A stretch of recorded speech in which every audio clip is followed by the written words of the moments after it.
Ok, ya estoy en vivo. Perfecto, ¿qué tal? Buenos días. Voy a quitar esto de aquí. Ahí está. Bien, como saben, el tema de hoy va a ser sobre el caso de Colosio. Colosio, yo le llamo así, Colosio o el hombre que quería cambiar la historia con sus palabras.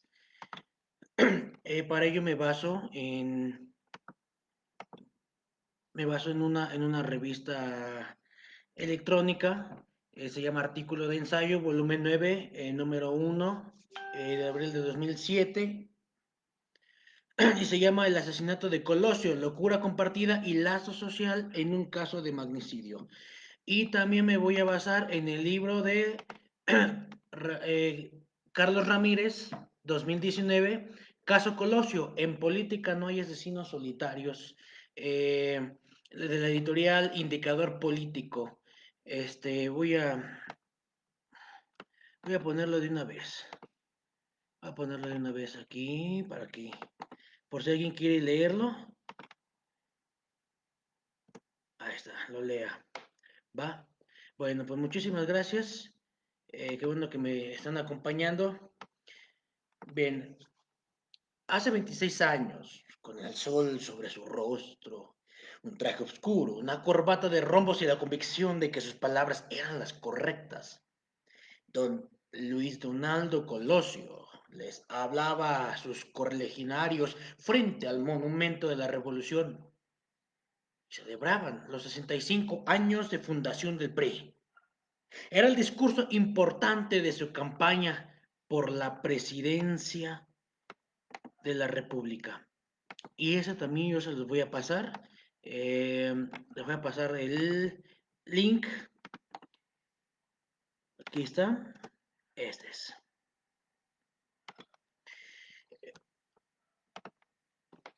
La primera es muy priista.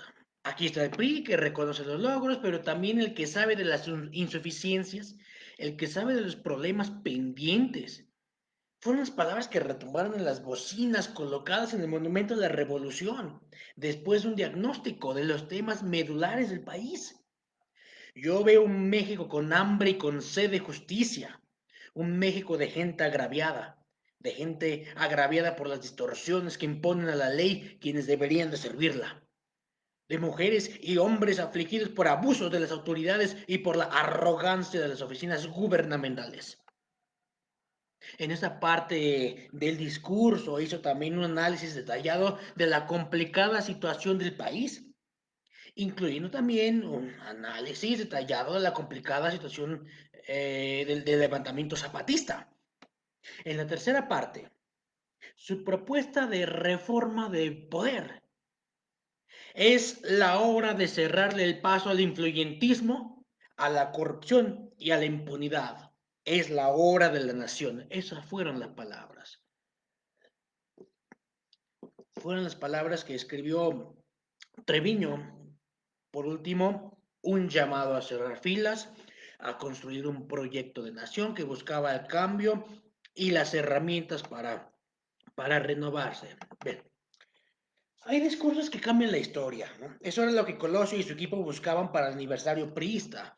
Hubo tres mensajes importantes durante su campaña. El 28 de noviembre del 93, el llamado Día del Destape, ¿no? El del 8 de diciembre, ¿no? Cuando rindió protesta como candidato oficial, y el 6 de marzo de 1994, cuando tuvo un borrador con el que se sintió cómodo, ¿no? Bueno, como los que luego yo tengo, ¿no?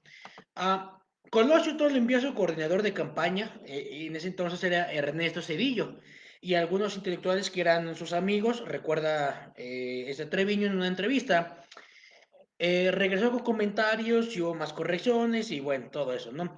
Todas las hojas quedaron marcadas con tachones y anotaciones color sepia. El discurso quedó listo durante la tarde del 5 de marzo y fue entonces cuando se le envió el presidente Carlos Salinas de Gortari. Llegó, bueno, el 6 de marzo. Desde el centro de la Plaza de la República, el sonorense habló durante casi una hora, los priistas ahí reunidos, claro. Hubo muestras de sorpresa, algunos levantaron las cejas, pero entre la base de la militancia, entre los mexicanos en general, había una sensación de buen ánimo.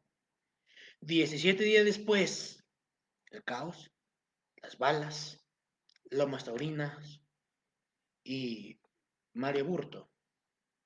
Bien, un poco de historia. Creo que aquí me dejaron. Ahí está.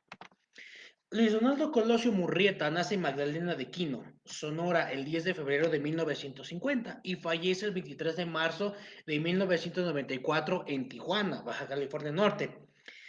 Él era un político y economista mexicano, miembro del PRI, por supuesto, que se desempeñó como diputado, senador, presidente del partido y titular de la Secretaría de Desarrollo Social de México.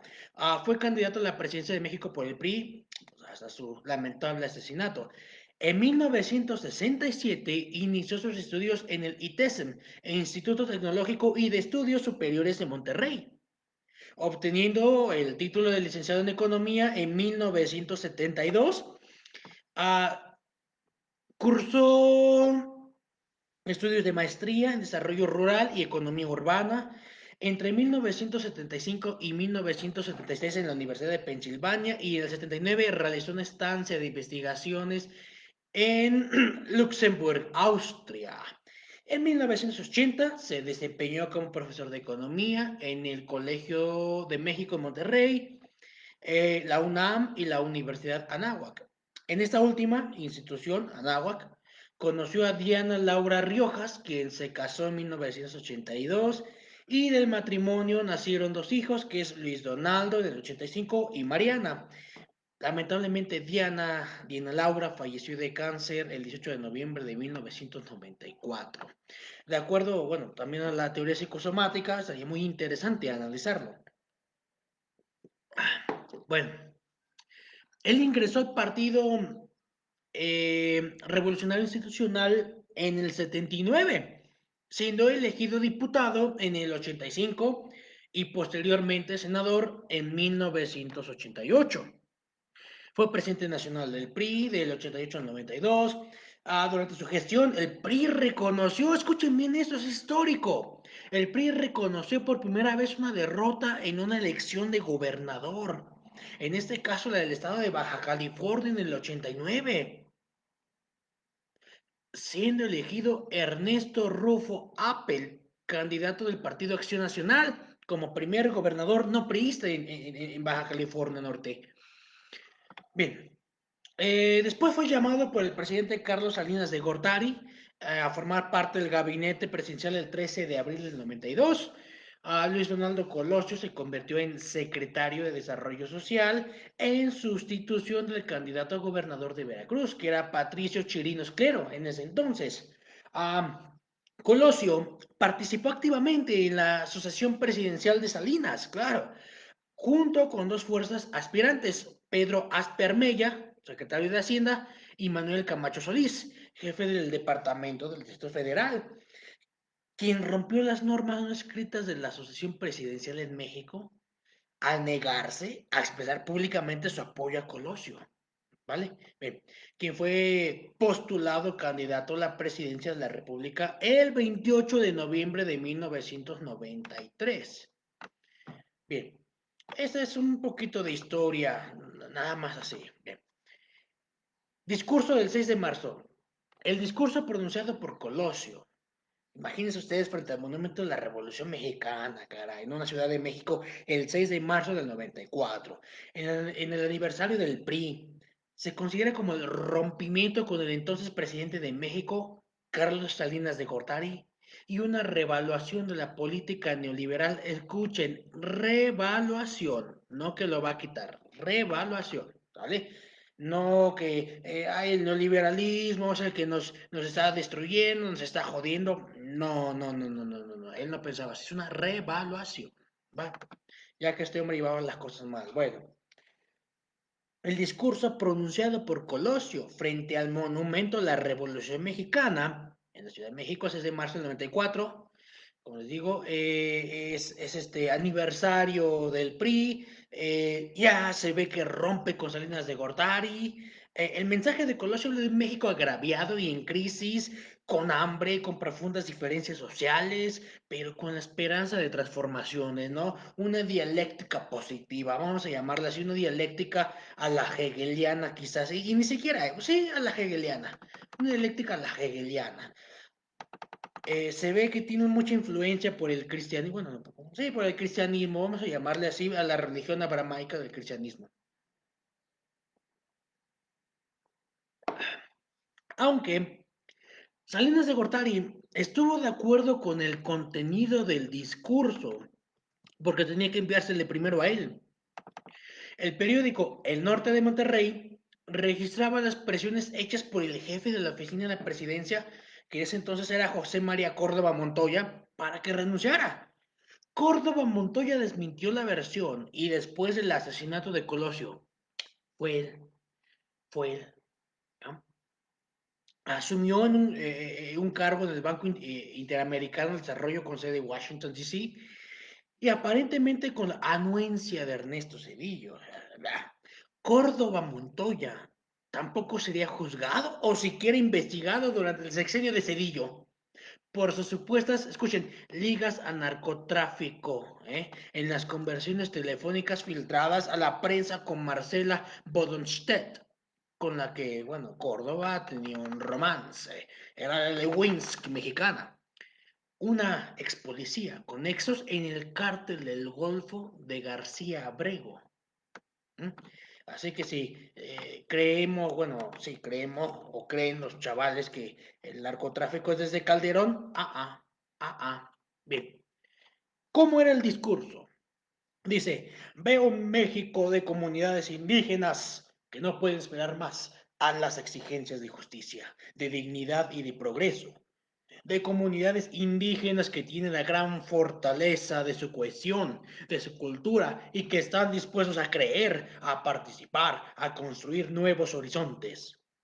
Veo un México con hambre y con sed de justicia, un México de gente agraviada por las distorsiones que impone a la ley quienes deberían de servirla, de mujeres y hombres afligidos por abuso de las autoridades o por la arrogancia de las oficinas gubernamentales.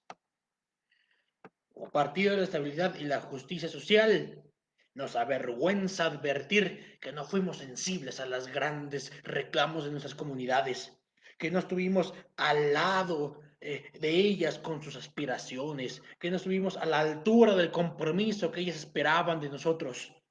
Tenemos que asumir esta autocrítica y tenemos que romper con las prácticas que nos hicieron una organización rígida. Tenemos que superar las actitudes que debilitaran nuestra capacidad de innovación y de cambio. Empecemos por afirmar nuestra identidad, nuestro orgullo militante y afirmemos nuestra independencia del gobierno. Ah, ese era el maravilloso discurso de Colosio, mi hermano. Me parece casi como al sermón de la montaña, no sé si han escuchado hablar de él, ¿no? El texto del maestro Jesús, ¿no? Que decía,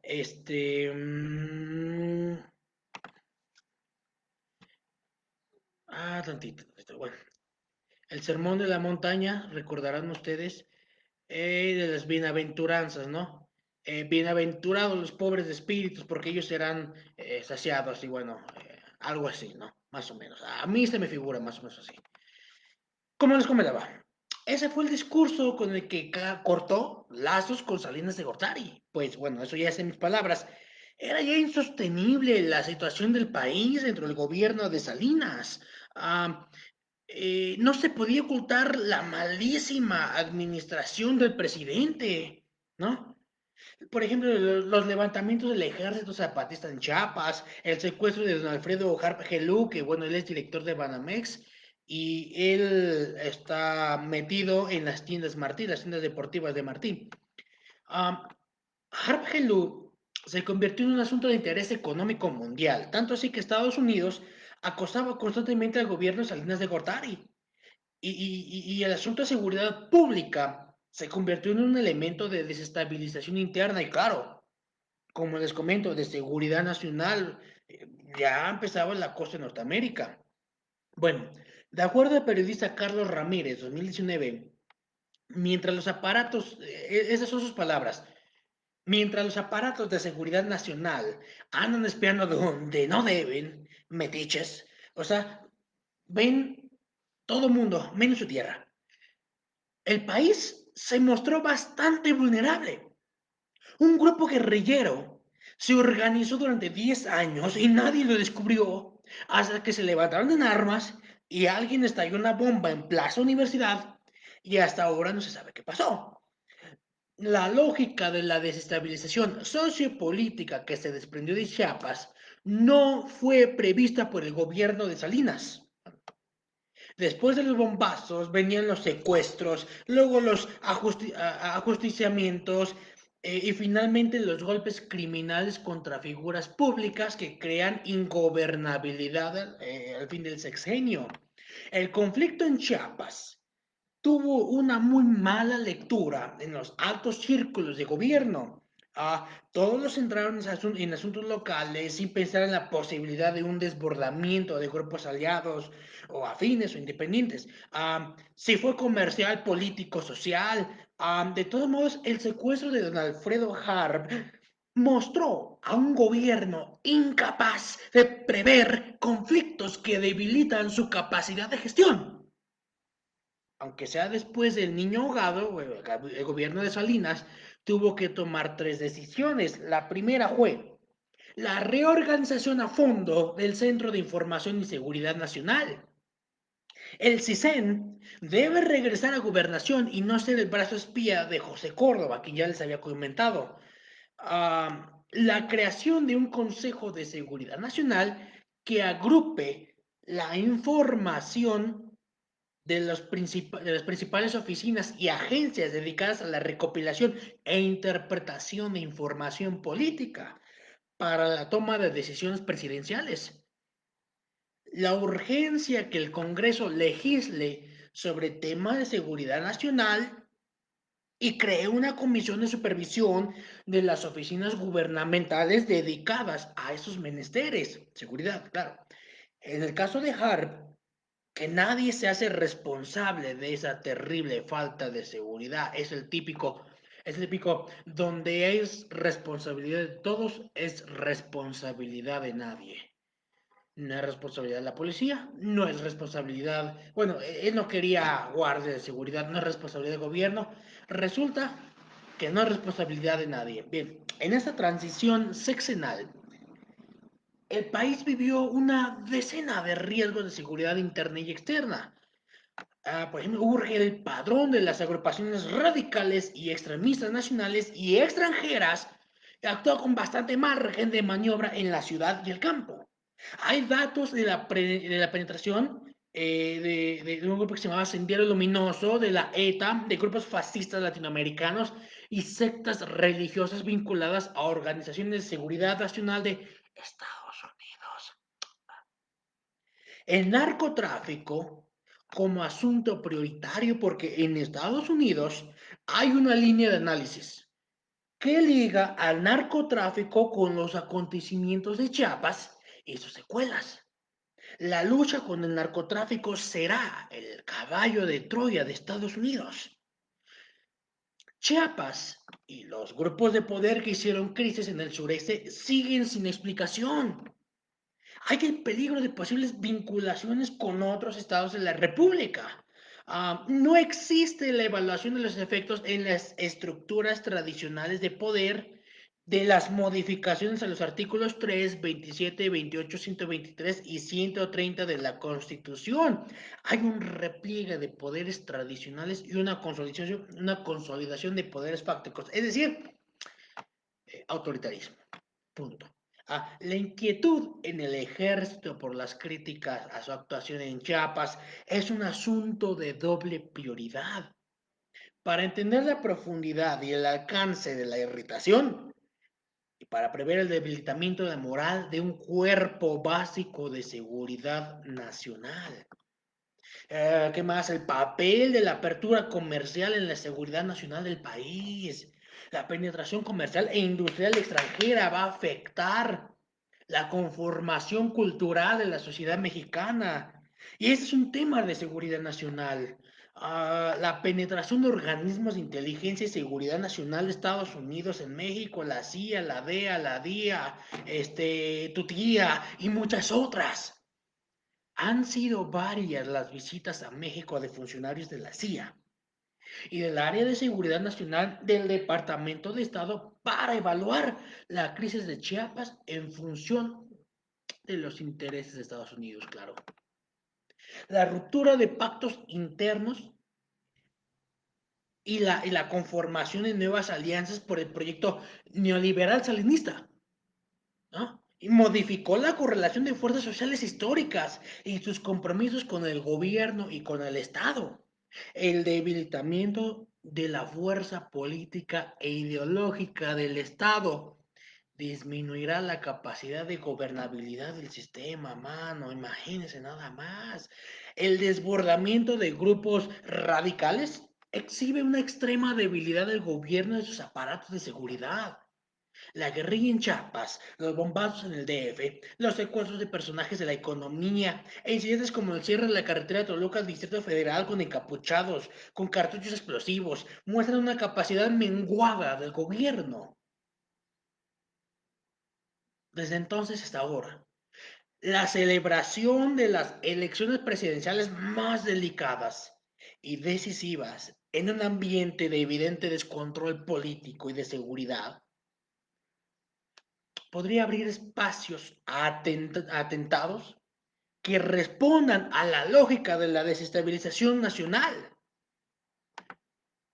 a el desbordamiento de conflictos locales y la contaminación de otras zonas refleja incapacidad para apreciar la fragilidad del control político de la República y la falta de capacidad de respuesta del gobierno a las problemáticas. El autoritarismo y la negación a la realidad llevan a los conflictos violentos. Otra vez, señores, llévense esta frase a su casa, ¿vale? Así como pan caliente. El autoritarismo y la negación de la realidad llevan a los conflictos violentos. La existencia de cuando menos 1,000 personas cuya seguridad debe ser un asunto de alta prioridad. HARP, les comentaba yo hace rato, rechazó la escolta, pero nadie pensó en una vigilancia que evitara precisamente lo que ocurrió, ¿no? El secuestro de un banquero y agente de bolsa que poseía información clasificada sobre inversiones de altos funcionarios. Lo de HARP debe ser una llamada de atención para la previsión de escenarios y el seguimiento de conflictos. Se trata ni más ni menos de hacer inteligencia política y no espionaje a lo bruto. Otra vez. Se trata de hacer inteligencia política y no espionaje a lo bruto. La situación política nacional en aquel tiempo, en el 94, configuraba un escenario de crisis como indicios de inestabilidad, ruptura institucional, desde la negativa de Manuel Camacho Solís a aceptar la nominación de don Luis Donaldo Colosio como candidato hasta el alzamiento zapatista en Chiapas por una agrupación guerrillera, bueno, ustedes lo saben, y los enfrentamientos a balazos con fuerzas militares. Por cierto, que ahí fue donde se creó la Z, la organización de los Zetas, de ahí se creó, ¿va? Ah, bueno, esas fracciones hicieron, o todo esto hicieron que hubiera fricciones entre grupos priistas y se fueran dividiendo, así como hay divisiones entre grupos de morenistas, sobre todo en Nicolás Romero. Cuidado, cuidado, Nicolás Romero, cuidado, cuidado. Las divisiones no es buena, las divisiones marcan un algo negativo allí. Aparte de autoritarismo, seguirá habiendo violencia. Bien, luego de un inicio de campaña afectado por los efectos del levantamiento del ejercicio zapatista, bueno, ustedes conocen esto, el 1 de enero del 94, Luis Donaldo Llega el 23 de marzo de ese mismo año, alrededor de las 4:05, tiempo del Pacífico, al aeropuerto Abelardo L. Rodríguez de la ciudad de Tijuana, Baja California. Vamos a ir en aquel tiempo, del Pacífico. El primer lugar a visitar sería la colonia popular Lomas Taurinas, uno de los muchos asentamientos irregulares en la ciudad de Tijuana. Una explanada en pendiente, ¿no? Sobre la calle de la Punta, se colocó un templete improvisado montado sobre una camioneta. Bueno, ya se imaginarán ustedes cómo era en aquel tiempo. Bonito, chulo, hermoso. A las 5:12 de la tarde, hora Tijuana, cuando Colosio había caminado unos, ¿qué? ¿13 metros y medio, más o menos? ¿14 metros? Uno de los asistentes al meeting o sea, ingresó al cerco de seguridad, puso un revólver Taurus calibre 38 cerca del oído derecho del candidato y disparó. Un segundo disparo alcanzó Colosio en el abdomen, quien cayó al suelo inconsciente, sangrando de la cabeza. En medio de la confusión, el grupo de seguridad capturó a un hombre de unos 25 años, muy joven, de complexión delgada, no como yo, tez morena, no como yo, y pelo rizado, no como yo, vestido con pantalón de mezclilla y una chamarra negra. El presunto autor de los disparos, identificados como Mario Aburto Ramírez, perdón, Mario Aburto Martínez, de 22 años de edad, originario de Michoacán y radicado ya hace 8 años en Tijuana, fue detenido inmediatamente por quienes rodeaban al candidato al momento del atentado y fue puesto a disposición de las autoridades. Ellos, Mario Burto sería interrogado por Manlio Fabio Beltrones. Consúltenlo, priista, Manlio Fabio Beltrones, en la noche del asesinato. Ah,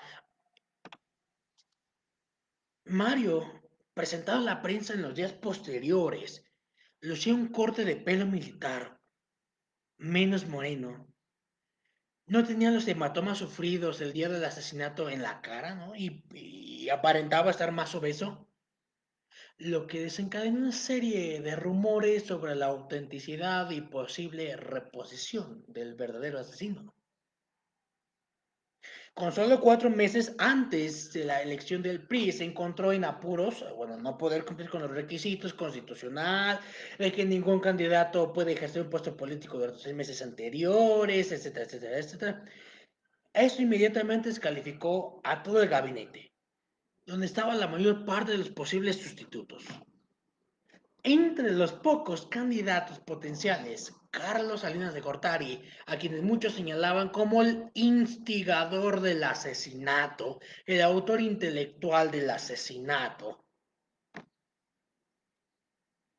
Finalmente, ese hombre escogió a Ernesto Zedillo, quien había renunciado como secretario de Educación Pública para servir como coordinador de campaña con Colosio. Claro, este golpe de suerte para Cedillo, golpe de suerte, levantó aún más los rumores de la confabulación o el denominado dedazo presidencial, que bueno, no es nuevo.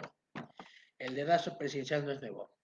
6 meses después, el 28 de septiembre del 94, el cuñado Salinas de Gortari, José Francisco Ruiz Massieu, Ruiz Massieu, Ruiz Massieu, Ruiz Massieu, exgobernador del estado de Guerrero y secretario general del PRI, también fue asesinado en la Ciudad de México, eliminando así a dos de los más visibles y poderosas cabezas del PRI.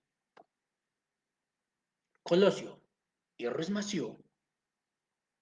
Y finalmente, bueno, Cedillo fue elegido presidente, ustedes conocen la historia, el efecto tequila, bueno, y se convirtió en el último presidente de una secuencia de 73 años, durante los cuales todos los presidentes de México habían sido elegidos por el PRI. Recuerde que José Francisco Ruiz Massieu era padre, bueno, sí, era padre de la ex secretaria de Relaciones Exteriores, Claudia Ruiz Massieu Salinas, quien trabajó en el gobierno de Peña Nieto. Bueno, señores, esto ha sido todo. Muchísimas gracias. Espero que os haya gustado, espero que os haya fascinado, ¿no? Espero que les haya encantado. Señores, por favor, ayúdenme a llegar a las 3000 vistas.